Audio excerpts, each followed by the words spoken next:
எங்கே முதலீடு செய்ய வேண்டும்? பங்கு திகதி தங்கம். ஒவ்வொரு சொத்து வகைக்கும் அதன் சொந்த ஆபத்து மற்றும் சாத்தியமான உயர்வு உள்ளது. முதல் ஒன்று ஈக்விட்டி. இதில் ஆபத்து அதிகம், ஆனால் சாத்தியமான உயர்வும் அதே அளவில்தான்.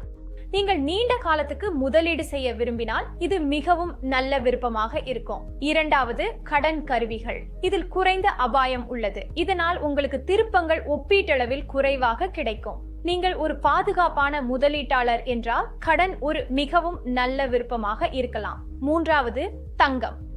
தங்கமும் ஒரு பாதுகாப்பான முதலீடு ஆகும். தங்கத்தில் முதலீடு செய்வது உங்களை பணவீக்கத்திற்கு எதிராக பாதுகாக்க உதவுகிறது. நான்காவது ரியல் எஸ்டேட். இதில் நீங்கள் வாடகை வருமானம் ஈட்டலாம், ஆனால் இது ஒரு நிலையான சொத்து வகை ஆகும்.